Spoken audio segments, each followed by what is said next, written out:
Yeah. Okay, बिस्मिल्लाहिर्रहमानिर्रहीम, अस्सलाम वालेकुम। आप सबका बहुत शुक्रिया, आप यहाँ आए हो, म्यूनिक में प्रेस कॉन्फ्रेंस कर रहे हैं।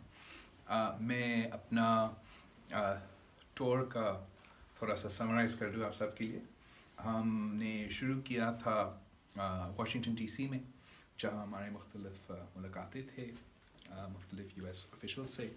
फिर मैं बॉस्टन यूनिवर्सिटी गया, जहाँ मैंने बॉस्टन यूनिवर्सिटी में वहाँ की नौजवानों से एक टॉक किया, और फिर हार्वर्ड यूनिवर्सिटी में एक टॉक किया, और बॉस्टन में फिर पाकिस्तानी कम्युनिटी के साथ हमने थोड़ा सा खाना भी खाया था। और फिर मैं यहाँ म्यूनिक आया हूँ, म्यूनिक सिक्योरिटी कॉन्फ्रेंस के लिए।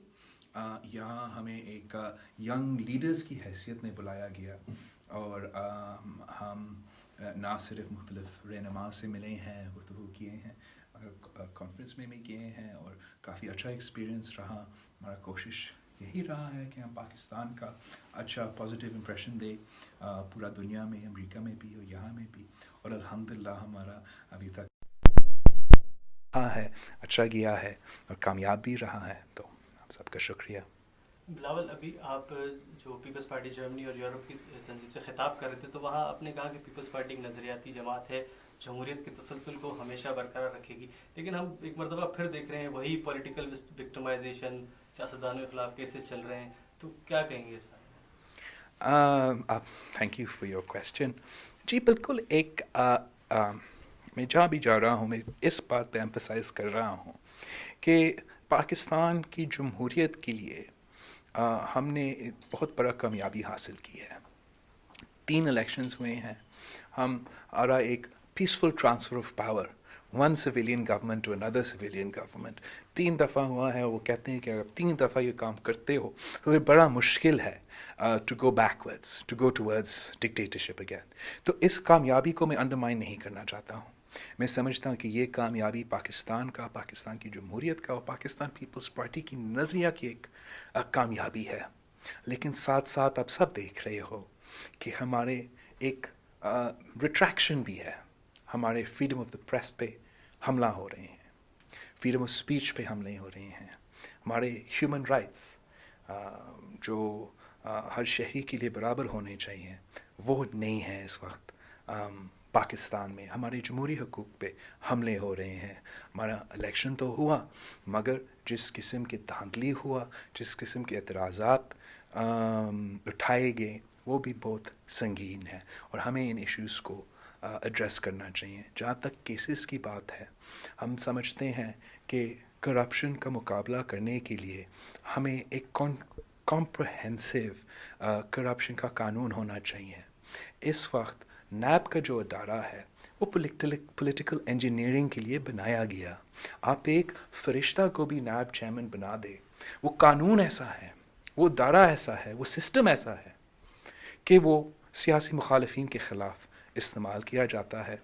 और इसलिए इन केसेस पे, और ना सिर्फ पीपल्स पार्टी या नून लीग, सब जो अपोजिशन जमात हैं, जो भी अपोजिशन में हैं, जो भी क्रिटिसाइज़ करते हैं हुकूमत को, ये क्रिटिसिज्म को बर्दाश्त नहीं करते हैं। आपने केसेस के बारे में पूछा, तो मैं ज़िक्र करना चाहूँगा कि मैंने सुप्रीम कोर्ट में अपना एक रिव्यू पिटिशन फ़ाइल किया है बेनामी अकाउंट्स केस में। एंड मैं समझता हूँ कि ये बहुत इम्पोर्टेंट तारीख़ी रिव्यू पिटिशन है, जो पाकिस्तान की जमहूरियत, पाकिस्तान की रूल ऑफ लॉ, पाकिस्तान की कॉन्स्टिट्यूशनल क्वेश्चंस को उठाता है। आपको शायद ये नहीं पता होगा, मगर इस पूरा सिलसिला में जब से ये केस उठाया गया, तब से लेके आज तक मुझे मौका नहीं मिला है अपना पॉइंट ऑफ व्यू देना इन अ कोर्ट ऑफ लॉ। मैं समझता हूँ ये मेरे साथ नाइंसाफ़ी है कि मेरे बारे में कोई केस हो रहा है या होना था, तो मुझे मौका मिलना चाहिए बात करने के लिए। Article 10A of the Constitution gives every Pakistani the right to a fair trial, and for many instances my right to a fair trial has been undermined. मैंने एक दूसरा बड़ा इम्पोर्टेंट सवाल उठाया है, और वो सवाल है आर्टिकल 184(3) ऑफ द कॉन्स्टिट्यूशन पे, and scope of powers of suo motu पे। اس لیے میرا نظر میں a case so-called slackness in investigation of بے نامی accounts case یہ کیسا ایک ہیومن رائٹس کیس بنتا ہے یا سو موٹو کا کیس بنتا ہے. سو موٹو کا کیسز وہ کیسز ہوتے ہیں جو کویسچن آف لاء پر ہوتے ہیں, کانسٹیٹیوشنل ایشوز پر ہوتے ہیں, اور ہیومن رائٹس تو آپ سب کو معلوم ہے. سلیکنیس ان این انویسٹیگیشن ایک تو میں سمجھتا ہوں 184(3) اور ہیومن رائٹس سو موٹو کے اندر نہیں آتا, یہ فیصلہ کورٹ کرے گا. دوسرا, اگر آتا بھی ہے, اگر slackness in an investigation it constitutes 184(3) اور سو موٹو, پھر یہ کیس کیسے سلیک تھا؟ بکاز ایف آئی آر کاٹا گیا, انویسٹیگیشن جاری ہے, پریلیمنری رپورٹ موجود تھا, کیس چل رہا تھا بینکنگ کورٹ میں, تو سلیکنیس کہاں سے آیا؟ اتنا سلیکنیس کہ آپ نے الیکشن کے دوران سو موٹو لے کے اس کیس کو اتنا بنا دیا تھا. میں سمجھتا ہوں یہ بہت ضروری اعتراضات ہے, اور یہ بڑا کانسٹیٹیوشنل کویسچن ہے. It's about the scope of 184(3). تو اس لیے میں ساتھ ساتھ یہ بھی ریکویسٹ کر رہا ہوں آنریبل سپریم کورٹ سے کہ وہ ایک بڑا بگر بینچ بنا دے تاکہ یہ کانسٹیٹیوشنل سوال کا جواب ہمیں ملے. دوسرا, جب یہ فائنل ہیئرنگ ہو رہا تھا اور سر یہ جو پلوامہ پہ اٹیک ہوا ہے, تمام انڈین جو لیڈرشپ ہے وہ اکٹھی ہے اس کے اوپر, پاکستانی لیڈرشپ کہاں کھڑی ہے؟ آپ کیا سمجھتے ہیں کہ دیکھو, میں یہاں ہوں, میں نے انڈیا کا پورا جو رسپانس ہے ہر سیاسی جماعت کا رسپانس نہیں دیکھا ہے, لیکن میں سمجھتا ہوں جہاں تک فارن پالیسی ہے, جہاں تک کشمیر ہے, جہاں تک انڈیا کی بات ہے, ساری سیاسی جماعتیں جو ہے پاکستان کے اندر ایک پیج پر ہے اور ایک پیج پر ہونی چاہیے. لیکن قیادت کی ذمہ داری ہوتا ہے, لیڈرشپ کا ذمہ داری ہوتا ہے, حکومت کا ذمہ داری ہوتا ہے کہ وہ اپوزیشن کو آن بورڈ لے. انفارچونیٹلی خان صاحب پارٹیزان پالیٹکس میں بلیو کرتا ہے.